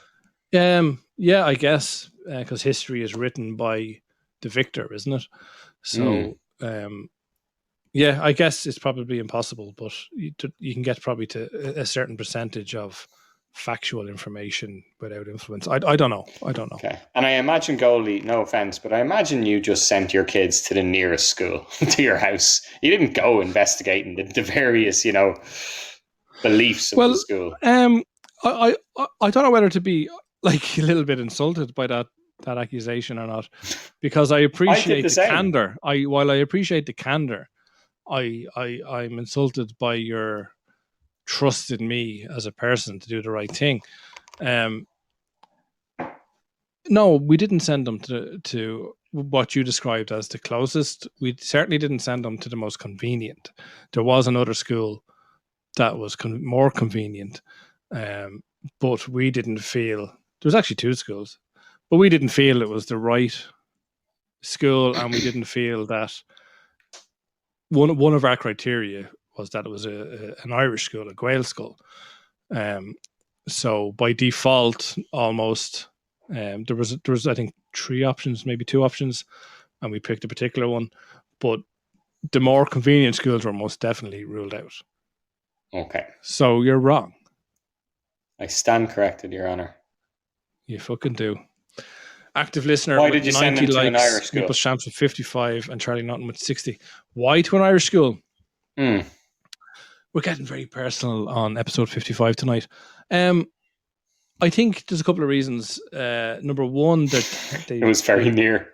It was so close. It was so fucking close. I should have been quicker there. My apologies. But I think because they tend to be a little bit more disciplined, and I think because I think we've talked about this on the show before. When I was growing up in school, I hated Irish class. I was like, we don't speak Irish anymore. It's a dead language. What is the fucking point? It's so difficult. We could be spending our time doing other shit. But it was only when I became older that I started to kind of appreciate my heritage a little bit more and the value of the Irish language a little bit more. So I felt it was to right something that I wronged. Maybe we all want our children to be a little bit better than we are. And that's the reason. Okay. Again, yeah, very personal. I appreciate your candor. Well, I feel like I've been interviewed tonight. We're going to move on to our penultimate story tonight, folks. We have just under 30 minutes to go. This is the Adrian Kennedy and Jeremy Dixon show, and we kind of support this duo on one of the Irish regional. Would you call it that? Is Dublin a region? I'd say it's nationally known. Would you say it's nationally radio known? Show. Let's just say a very popular radio show. Adrian Kennedy and Jeremy Dixon. So a caller working for a company in Dublin has complained about foreign language. No, sorry, I apologize. I've read it wrong again. I just get so ahead of myself. And you didn't go to an Irish school? I didn't go to a Irish school. Actually, it's a funny story. You can't even speak English. I can't speak English. Not only Irish. I went down. I was. It's funny, isn't it? Because let me take a drink since we're having such a casual show. It's funny because when you're fine, you don't obviously experience this because you don't have a partner officially, legally, or morally. But I'm close to my mother-in-law. You're very close to your mother-in-law. I was at home when I shouldn't have been at home the other day. And when you're at home, you get fucking pulled for jobs, don't you? And my young lad had forgotten his school lunch. And I would ordinarily... I thought you were about to say your young lad bossing you around. No. Dad, what he forgot his school lunch. And ordinarily, I would have already been at work. But on this particular morning, I'd arranged to go in a little bit later. And so, of course, I get stung ordinary with bringing the fucking lunchbox down to the fucking school. So I was like, right, I'll do it. So I went down, and being a Gael skull, I said to myself, I'll make an effort. Like it's awkward enough knocking on the classroom door in the middle of class. I'll make an effort to be respectful. So I was like, knock on the door. I was like, Gamalesh Gael, tá Sean's loan, whatever, right? That was as much to it. That now the name of my child. Yeah, I'm thinking that. Oh, for fuck's sake! Would any of the listeners, like active listener, that isn't your real name, obviously. So feel free to type it. This is like AA. Hi, my name is. Okay. Yeah, so I was like, Tasha. I can't believe you went into your son. That must have mortified the poor kid. No, but I stayed at the door. I never saw him. I didn't go into the class or anything. I didn't see him. So that was fine. But the teacher then was like, oh, go rev Margot. Situation. I was like, I have no idea. So you're up north. Sorry about that, Meeples. I was like, I don't know. I have no idea. Like, do you know that moment where it's slow motion and you're looking at them and they're talking and you're like, bollocks. Why did I fucking mention an Irish word? Because I have no idea. I basically lived probably a lifetime in that second. I was like, why the fuck? And I have no idea what you said. And what do you do in those situations? You just smile and you just say slán. Like, that's all I was like, slán. And she was like, Sloggerfall. And I was like, okay, I don't know whether I know maybe that or not. But she's probably like, there's no one here by that name. And you're just like, yeah. Like, you take your fucking cucumbers and whatever the fuck you have to get. Do you know what I mean? I've never known a kid. Do you know this fucking kiddie? Peperamis. Peperamis. Do you know Peperamis? Are they like the little, like they're fucking like little monster bastards that want to beat the shit out of you? You know the little meat things that run after you? No. Do you know the little sticks of pepperoni? Yeah. They're in a green and red wrapper. And they, like, all the ads are like, do you want a piece of me? Oh, look, the bollocks out of you. Do you know these fucking ads? That's what he fucking eats. And the little one eats them as well. I don't, like, they're processed, so they're probably not great for you. But, like, what fucking weirdo kid eats them? But he eats fucking tomatoes. What weirdo parents buy them? Like, I mean, did these just appear in your house? No, they're done by advertising. They're like, oh, ma'am, can I get fucking pepperoni fucking sticks? I would have thought they're disgusting. Do you know what I mean? Right. I was scared shitless. It was actually a terrible marketing campaign because I was terrified to eat those fucking things. I'm not having one of these little cunts running around the corner after me. You know what I mean? Go back and eat me, you prick. They actually advertised to themselves that they were so bad that people only ate half of them and fucked the other half away. And the thing would go after you to eat the rest of them. Fucking crazy shit. Absolutely crazy. I was terrified. But they eat them and they eat fucking little baby tomatoes. Like, imagine eating a baby tomato whole. I'll eat one sliced if there's a bit of fucking, I don't know, a bit of cheese or lettuce or something attached to it. But no, he's a fucking weirdo. Oh, I love those tomatoes. But like, think of the crap that we ate, like the fake cheese. You know, like, was it Easy Singles? Dairy Lee. Who I love. Dairy Lee's probably still on the go. Till this day, I loved them as a kid, but I couldn't eat an Easy Single now. Could you? Oh, I do, and they are disgusting. But like, I do out of nostalgia. What's the word? Nostalgia. Yeah, I would buy them the odd time, and I'll fucking have an old Easy Signal, an Easy Signal. I have an Easy Single, and yeah, I do. But you don't like them. It's like, do you ever see there's a film called Star Trek Generations, and Data is an android. He gets an emotion chip. And he's at the bar and he's drinking this fucking horrible drink. And he's like, I fucking hate it. And he's like, give me another one. It basically signifying that he loves just feeling something. And that's kind of me with the Easy Signals. I love just feeling that nostalgia, even though it's kind of, it's not right. Revelatory. We all enjoy things that we know not right. You're a big proponent of that. The more something is not right, the more of a thrill you get out of it. Isn't this even when you're talking about stuff like that, your voice takes this little hush, like Joe Duffy, and you're like, and I know it's wrong, I know it's wrong, folks, but I love an easy single in the mornings.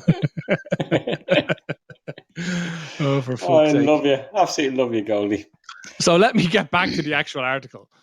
Okay. A caller working for a company in Dublin has complained about foreign staff speaking in their native language while at work. This caused murder on their particular show. So I like the Adrian Kennedy topics. I don't listen to it, but I like to know what topics they're talking about because it kind of keeps me in touch with, the fucking state of our country, I suppose, to some degree. But it kind of got me asking the question: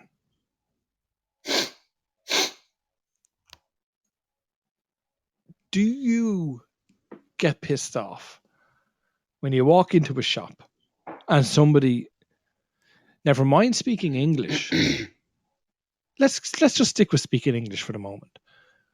When you walk into a shop and somebody is speaking to the person at the checkout beside them, or someone else, another staff member, or another customer, even you could squeeze your way up to the counter, and there's a person who just got served refusing to fuck off and chat, right? And they're talking to them and basically ignoring you. They're like, they've taken your products, they're scanning them, you're getting what you want, but they're not engaging with you. Does that not piss you fucking off? And these foreigners are in my country. I'm talking about just generally. I haven't even got to the foreigners yet. I'm talking about normal, whatever you encounter every day, English-speaking people, Irish people, whatever you want to call them, in a shop that are talking to other people while they should be engaging with you. How does that make honestly, you feel? Goldie, no problem with it, to be honest. It drives me fucking nuts. Why?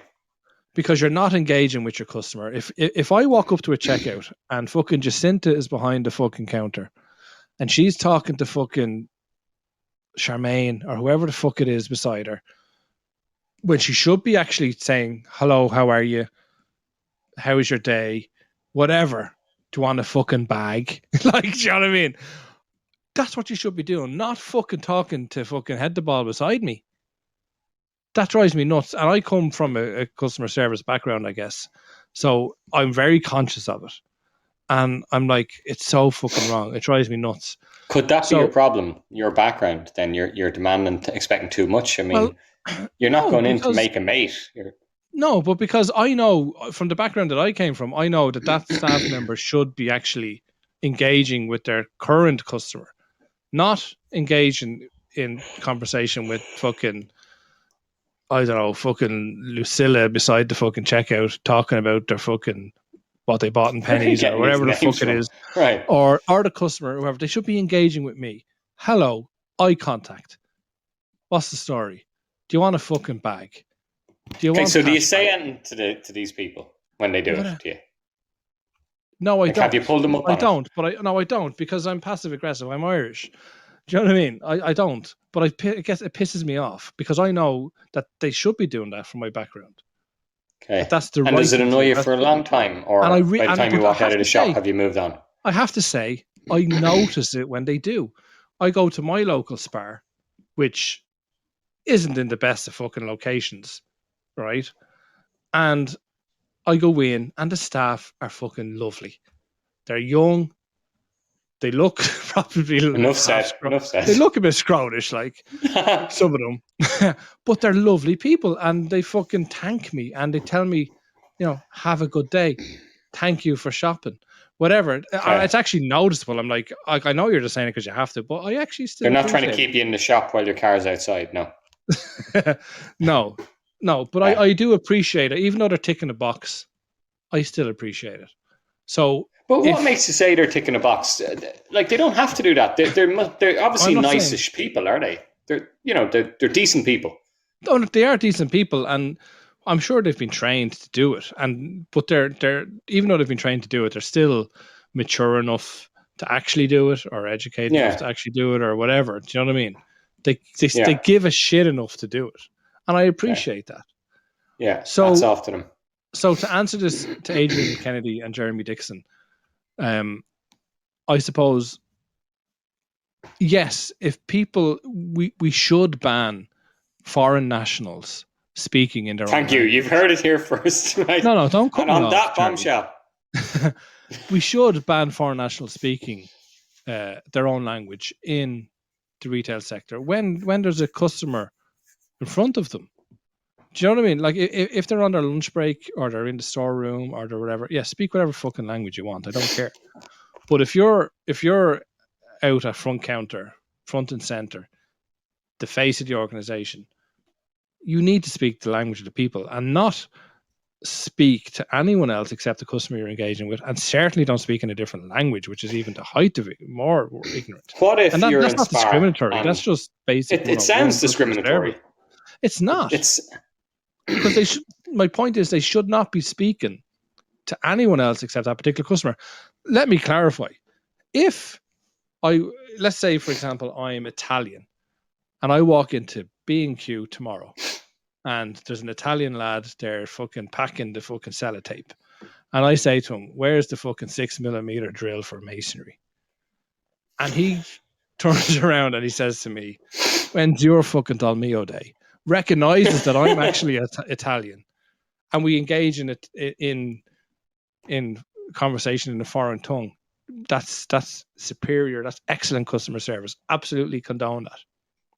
It's brilliant to see. I was only in a restaurant last week, and I got served by this lady. Lovely service. Went to the next table beside me where an Irish lad sat down and a Brazilian girl sat down. And they, after she'd ordered, they kind of got their language, or they got the accents or whatever, and they ended up realizing they both speak Portuguese, and off they went. It was lovely to see. It's a benefit to the business when you can do that. Absolutely speak the language then, but don't speak the language, a foreign language, to other staff members when you're serving a customer that doesn't speak that language. Absolutely not. And I challenge anyone to tell me I'm wrong. It sounds like you're opening a tinderbox there that like just will ignite. Why will it? My point, but my point, Charlie, here is that it doesn't matter what language they're speaking. They shouldn't be speaking at all unless it's directed towards that particular customer. How is that not acceptable? It's not acceptable to you, but I, for example, am saying I have no problem with it. You've no problem with it. You've no problem with going into Lidl tomorrow and fucking Paulina is fucking talking to fucking, I don't know, fucking Marcia, fucking whatever her name is, beside you in a foreign language. That doesn't bother you? No. It drives me nuts. It drives me nuts. And I guess it's each their own. Romo Clan, thank you for joining the show, asks, which one of you two is Jeremy Dixon and who is Adrian Kennedy? I'd be guessing Goldie's Adrian, isn't he? I think I'm Adrian, aren't I? Yeah. I think I'm Adrian. Yeah, I think I am. I don't know. Tonight has been a strange one. You've been very controversial tonight. But that brings us on to our final story before we get to our agony aunt. And, we try to go a little bit lighthearted at the end. The Sex Factor. 7 songs you never knew had unbelievably raunchy meanings. From the Macarena to Like a Prayer. Did you spot the hidden meaning in these popular songs? That's actually, I think I did a good job there, but that's actually the headline of The Sun. So, Charlie, I was listening to Harry Styles the other day, his song Watermelon Sugar, or whatever. I think it's Watermelon Sugar. Have you heard that song? No. Watermelon sugar high, watermelon sugar high. Do you know that song? No. Feels like strawberries on a summer evening. Baby, do you like the song? It's a brilliant song. I love it. Okay. But it turns out, so the song, and kids and all are singing it. It's watermelon sugar, and everyone goes, hi, watermelon sugar, hi. That's kind of the way it goes. And it's catchy, it's fucking whatever. But it's actually about oral sex. Really? Yeah. And will Harry Styles admit this himself? He is. He's come out and said that's what the story. That's what it is. His watermelon sugar high is his fucking oral sex. Feels like strawberries on a summer evening. All that when you listen back to the words, you kind of get to know them. Okay. Benji Boyle, welcome. Quite vague that those lyrics are that you sang there. Yeah, but you have. They to don't have to be about oral sex. you have to listen to the whole song to get it. But it kind of got me thinking, what other songs were out there that we didn't realize had sexual connotations? And, while I could kind of pick out a few myself, one that I wasn't aware of, and maybe because of you, I always associate this song with you, and it's Summer of '69 by Bryan Adams. I'm sure you can appreciate how I'd interpret that with you. Yeah. You always heard of didn't you love a guy called Ryan Adams? Yes. Yeah, do you remember? And you used to go see him. We had him on the show, and you went to see him in the Olympia. And I thought at the time it was like a tribute to Bryan Adams. And I remember like having that conversation with you, and you kind of copping it and going, "No, I actually see a completely different artist altogether." But regardless, I've always associated this. But on at the Olympia, like assholes were shouting up, "Play Summer of '69," and it was driving them mad. Oh, really? Brilliant! Yeah, like people ripping the piss. Yeah, because I think there's probably half the fuckers at that show probably thought he was a tribute. Yeah, I couldn't believe how cheap the tickets were to see Bryan Adams. Yeah, that's absolutely brilliant. Yeah. But the song "Summer of '69," for some reason, and I don't know why, because I'm such a dirty-minded guy, I actually genuinely thought it was about the summer of 1969. So did I. But it is genuinely about the sex act of '69. Isn't that unbelievable? And they were the best days of his life when he was being 69'd by his girlfriend. Former manager. Oh, all right. Yeah. The minute you see it, you think, oh, geez, yeah, it makes so much sense. But it's smart lyrics in that it wasn't obvious because, like you say, it's the summer '69. And in that article, you boyfriend, say... Yeah. What? His boyfriend. He's getting 69 by his boyfriend, according to Meeples. Again, I can't accept that. I don't know if that's true or not, but these are the comments from our listeners. Jesus, guys. Bryan Adams. No, I don't think Bryan Adams is gay, is he? He is, yeah. No, he's not. Is that a revelation? Well, he hasn't come out, but we've two of us have outed him on the show. He is gay. I don't know. I didn't know he was gay. Yeah. Wow. He is. I don't think he is. He is, Goldie.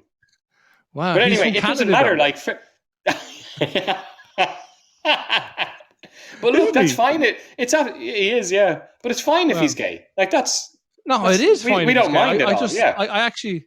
Yeah, no, Sina, how are you? And welcome to the show. It's absolutely okay to be gay. But I genuinely didn't think that Bryan Adams was gay. I don't know, for some reason. You see, have you not seen Robin Hood, Prince of Thieves? And this is, I know what, I feel terrible because I've only seen it in the last 3 to 4 months. Isn't that fucking nuts? Really? Like such what would consider myself a movie, but it's a sickness. It's not a sickness. I consider myself. I consider myself a movie buff. What's a sickness? And being gay. Yeah, I think so. Yeah, he's being an idiot, but he's trying. No, I don't think so. But no, I always associate that film with obviously the song. I do it for you, and I remember it being number one for weeks and breaking records and stuff like that as a kid. But I never actually saw the movie, and as an adult, I was never arsed seeing the movie. And I just happened to watch it myself a couple of weeks or months back for the very first time, and it's all. He's not gay, okay. But I thought it was an all right film. Maybe back in its day it was okay, but it wasn't a great film. But I certainly remember Bryan Adams as a kid watching him on Top of the Pops. I remember him being a handsome lad. And then I remember when I was a bit older looking at him going, Jesus, his face is in fucking bits. Doesn't he have bad skin and stuff? I think he looks amazing now. He's clearly had facelifts. Yeah, but didn't he have such fucking mad like dents and fucking shit on his skin and dimples? Yeah. But I always have a memory. Life, I have this distinct memory of thinking, being a young lad watching Top of the Pops and seeing Bryan Adams and seeing it at number one every week and seeing how handsome he was. And then when I was older looking at him going, Jesus Christ, he's actually fucking ugly. But he was a sex symbol when we were young, wasn't he? Yeah, I think so. Loads of girls fancied him. Thanks for the share, Sina. Yeah, so that was just kind of shocking to me. But I don't know if Meeple says he's not gay. I didn't think he was gay. If he is, fair enough. There's no issue with it. I'm very conscious of time, Charlie, so we're going to fly through the next couple of songs. Benji Boyle, welcome back. This is one that I always knew about. It was Like a Prayer. Madonna's controversial hit is full of symbols for religion and intimacy. In Tara Borelli's biography of Madonna, the author claimed that producer Patrick Leonard found the lyrics uncomfortable. He states that the music mogul was against the idea that first verse alludes to a sex act. So I think we've talked about this in the show before, Charlie. The Like a Prayer, Madonna's Like a Prayer, is actually about giving a blowjob. Yeah, no, I'm down on my knees. I'm going to take you there. It is a song about a blowjob, and it might be surprising to some of our listeners. One that did get me though is Irish boy band, or Irish girl band, I should say. C'est la vie. What were they called again? Bewitched. Yeah, their song C'est la vie is sexual connotations. How? The biggest telltale line is, I'll show you mine and you show me yours. So after getting back together for ITV2's big reunion, the band member Kiwi said that line was supposedly about her jeans, although obviously it wasn't really. The video's director wanted Sinead to look down her jeans when she sang that, so basically to look down at her vagina. That got stopped pretty quickly by our management. So there's a song that you never probably would have associated with sexual stuff. And that's a song that's sang and played at the end of every wedding, today. At the end of every, you know what I mean? Like, it's crazy. The Macarena, the Macarena, everyone, worldwide popular song. The Macarena, do you know what that's about? No. So the Macarena is a word used to describe a woman who is attempting to get men to come and dance with her before she takes them home. So the main singer admits that even though she's enjoying the male attention on the dance floor, she has already a boyfriend who is called Vitorino. I have a boyfriend called Vitorino. So it's basically about a threesome. It's basically about cheating. She's cheating on her boyfriend with two other men. Right. Now, I don't know. Like, I loved the Macarena as a kid. I love nothing. I always, growing up loving the likes of Michael Jackson and stuff like that. I love the idea of doing a dance and everyone behind me copied me. I loved that Michael Jackson thing. So the Macarena was an opportunity, was to fucking dance. Yeah. With everyone dancing the same fucking dance with you. Do you know what I mean? That was fucking unbelievable. Macaroni and cheese. That's right, Meeps. But this song is about a threesome. Is that why I have the fetishes and tendencies that I have now? Do you know? Yeah. Have these songs subliminally influenced us in our lives? Well, I certainly never knew that was about cheating or about like sex. Do you think other people do? Like, I mean, I'd be surprised. Well, it's clearly that's what it was meant. Greased Lightning. Okay. Watching musical hit Grease back as an adult revealed some naughty secrets you'd never noticed as a kid. I've watched Grease there recently enough. It's a very adult movie, isn't it? I agree. Yeah, it's not something you really loads want. Of you want your catch. You want your catch. You want your kids watching. It's very sexual. And really yet, isn't it most popular among young teenagers, like 12, 13? Yeah. It's crazy. That's an interesting one. Cotton Eye Joe. My daughter sings Cotton Eye Joe. Joe. I've been married a long time ago. Where did you come from? Where did you go? I bought that CD. Cotton Eye Joe is actually about having a sexually transmitted disease. And Cotton Eye Joe is the implement you stick down your flute for testing. I knew that, yeah. Absolutely unbelievable. I never knew that. Definitely interesting. Father like mine. We've only got about 2 minutes left. Charlie, I don't know. Was there any songs like that, like when you showed me this list, I was thinking Milkshake. If I had to guess, like, that Milkshake brings all the boys to the yard. I thought that would be on it. Milkshake brings all the boys to the yard. Yeah, but surely everyone knew the Madonna one. I mean, that's veg. No, people don't know. The Milkshake one was fairly obvious and fairly commonplace, but the Like a Prayer, not a lot of people know about it whatsoever. All the pussy you will slay. Yeah, but it was too in your face. Do you know what I mean? There was no hidden things to it. Okay.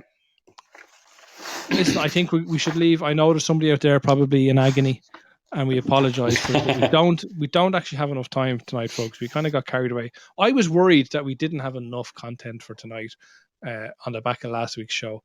our last month's show. So, but I'm glad we've kind of filled up the time. Yeah, We've ran out I think of time. so. It's a great way to end this series. It really is.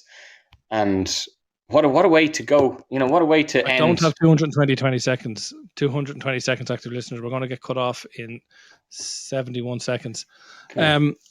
Well, I'm announcing my retirement from the show. I don't know if you're going to go on your own anymore, but I feel, for me, we've reached a natural conclusion. This was a great show.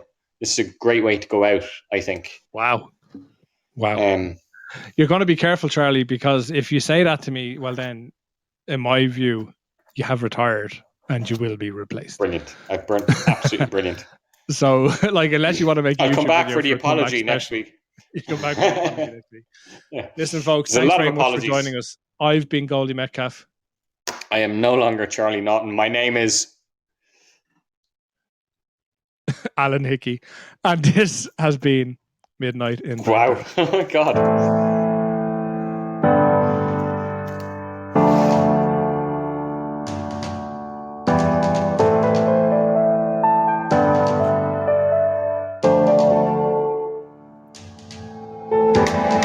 It's MIB, it's MIB, it's midnight in Baghdad. It's MIB, it's MIB, it's midnight in Baghdad.